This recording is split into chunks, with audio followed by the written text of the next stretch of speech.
Please consider becoming a patron of MythVision Podcast. You'll get early access to every video, including this amazing one, and you can ask me personal questions, private message me, anything you'd like.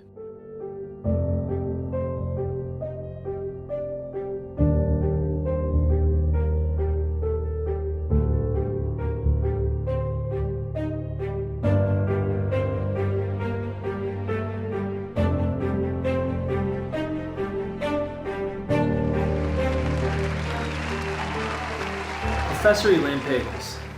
Early church creeds about one God, we believe in one God, over against Marcion and dualist. Can you take us into this problem? The nature of God seems to both work theological as well as political. Like one of the early church, patriarchs is saying, one God, one bishop. They start to, it's political included as theological. Would you like to elaborate? I know we talked about this briefly in your previous video with me. But the creeds start to match the way they want the formation of things to go as well. Well, part of that seems to come from questions about the bishops who claim to have authority to speak for God. Irenaeus, for example, said, I'm the bishop, I am here to speak for God, and you have to understand and that I'm the authority when it comes to God. And others said, wait a minute, what God is he talking about? He's thinking of a judging God. He's thinking of I have a different perspective on God. And the bishop doesn't understand what I'm talking about. So, the bishop has a very limited view of God. So there were different discussions like that, arguments about authority. And when Irenaeus said, one God, I speak for him. One bishop, just as God rules the heavens, I rule God's people right here on earth. And I tell them in the name of God what they should believe. And if you talk about other things that I don't understand, then you're some kind of a heretic. You're often in left field. What about like Justin Martyr and Origen and people like that? Were they not? Was Irenaeus pretty much the strict force in like an elbow in this stuff? Because Origen's predating him, Justin Martyr predates him a little. They don't seem to be in the same way. Actually, Origen's after that. Oh, I thought Origen was earlier. No, he lives about. He died in 240. Okay. And probably Irenaeus died around 200. So say that again? Some of the earlier fathers that come like on Justin Martyr? Yeah.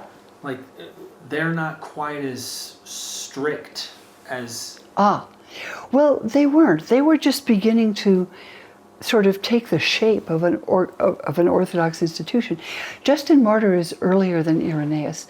Irenaeus knew that Justin had died as a martyr, confessing Christ, whipped and beheaded like the Apostle Paul. He had a great respect for Justin. And Justin became an important interpreter of the Hebrew Bible. He felt that Marcion and others totally misunderstood it. He spoke about the oneness of God, the God of the Hebrew Bible, the God of Jesus, the same God. Irenaeus adopted that from him. But we're talking about a movement really in flux, Derek, and with different people saying different things, and they live in different parts of the world, and it's a fluid movement. It's in the process of being shaped.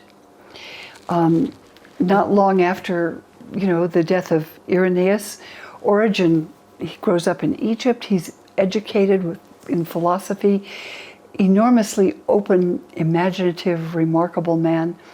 And he's a Christian. His father was arrested on charges of being a Christian.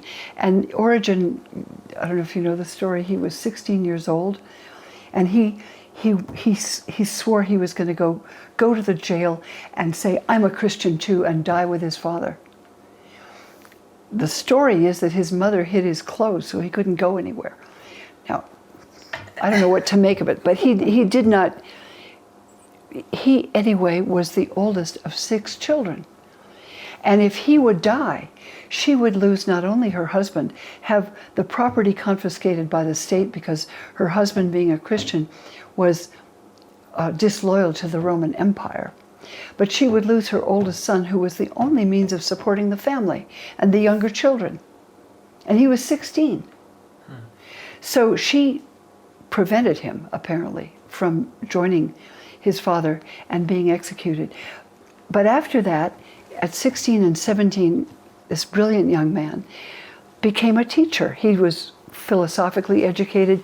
He knew the Bible by heart.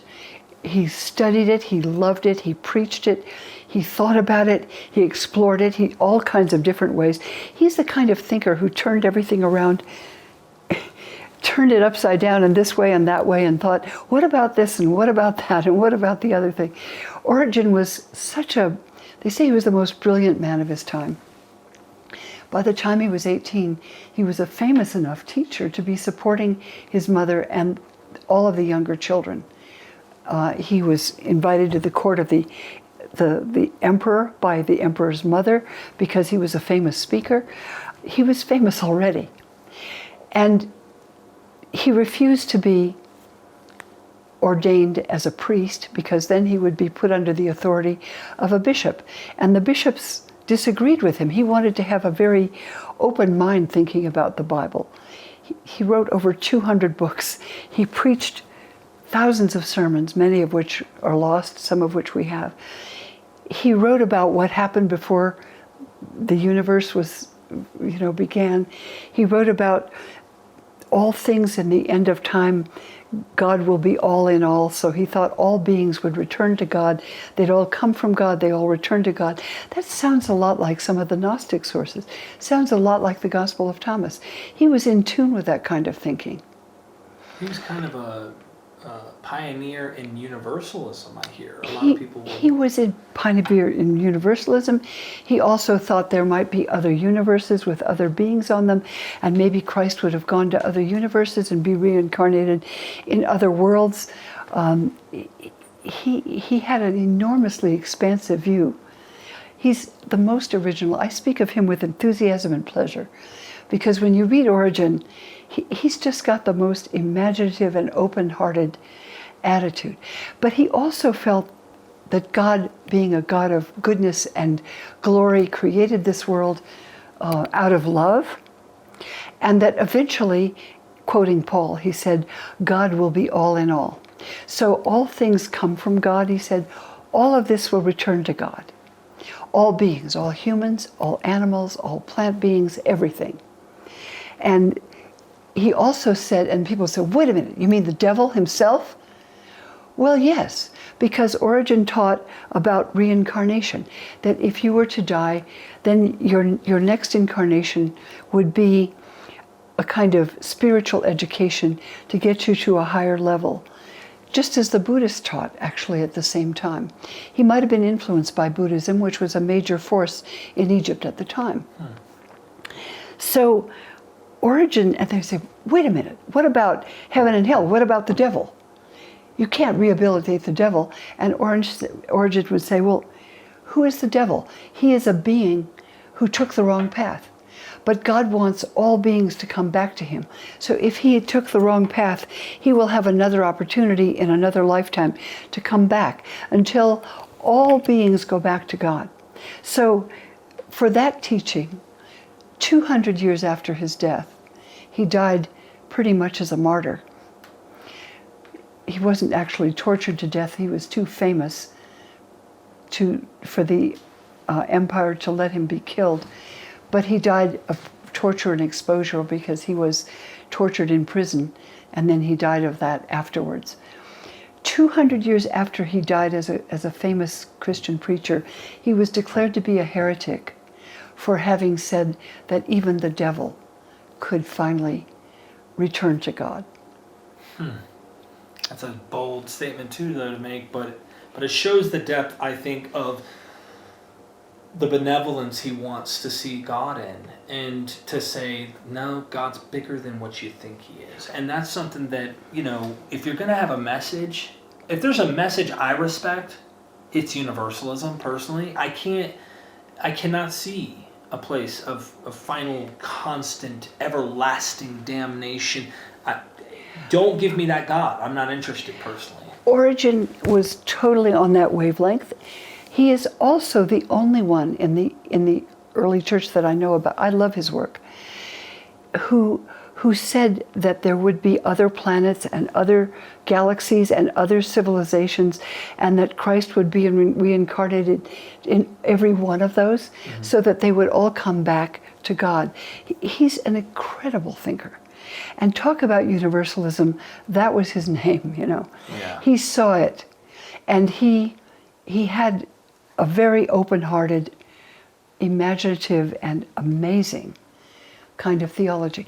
In the 20th century, there were Catholic Christians who came back to Origen, realizing that they had gone too far in the direction of literalism and heaven and hell, and you're going to hell, and I'm going to heaven. And many have come back to Origen as a spiritual mentor. And I find that if I were to choose one, I did my dissertation on Origen, Origen's commentary on the Gospel of John, which is a beautiful piece of work. Interesting. Thank you.